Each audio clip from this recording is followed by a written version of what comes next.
Баршаңызға қайырлы күн достар, менің YouTube арнама қош келдіңіздер. Бүгін арнамда сіздермен өте дәмді кафедегідей топ-томпақ болып шығатын сүтті нанның рецептімен бөлісемін. Міндетті түрде видеоның соңына дейін қараңыздар және де менің рецептімен жасап көріңіздер. Алдымен нанымызға қажетті аппара жасап аламыз. Ол үшін жылы сүтке ашытқы және де қантымызды қосып араластырамыз. Араластырып болған соң 15-20 минутке бетін жауып қалдырамыз. Уақыт өткеннен кейін мінекей ашытқыларымыз сәл көпіршіктенеді. Осы аппарамызды үлкенірек ыдысқа құямыз. Төменге видеоның астына қанша мөлшерде керектігін барлығын жазып қалдырамын. Енді тұзымызды қосамыз, барлығын жақсылап араластырамыз.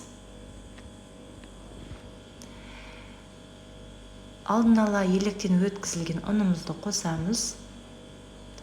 Осы ұнның үстінен аздап сұйық май қосамыз, сонда қамырыңыз әдемі болып иленеді. Қамырымызды илейміз.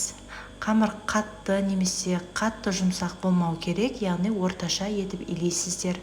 Илеп болған соң бетін жауып 1 сағатқа жылы жерге қалдырамыз. Қамырымыз ашығаннан кейін дәл видеодағыдай мінекей мен уже 2 бөлікке бөліп қойдым. Сіздер 3-ке бөлсеңіздер де болады. Және де бөліп болғаннан кейін достар бетін жауып 15-20 минутке қалдыруды ұмытпаңыздар.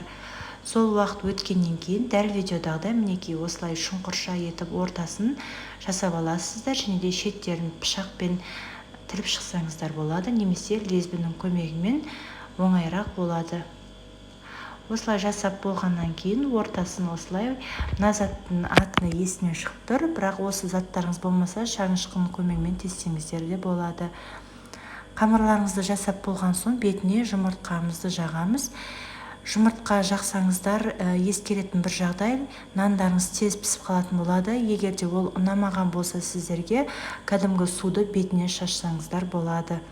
Және де күнжітті тепкен кезде мінекей бірінші саусақтарыңызды суға батырасыздар, одан соң күнжітке батырған кезде шашылмай біркелкі нандарыңызға жабысатын болады. Достар, қысып тұрған пеште қызарғанша пісіріп аламыз. Нандарымыз өте дәмді, сүтті нан білесіздер, тығыз болады. Міндетті түрде жасап көріңіздер. Видео ұнаған болса достар, лайк басып комментарий қалдыруды ұмытпаңыздар. Және де дәл осы видеоны достарыңызбен бөлісуді ұмытпаңыздар. Достар, видео ұнағыды деген ойдамын. Отбасыңызға жасап көріңіздер. Баршаңызға ас болсын.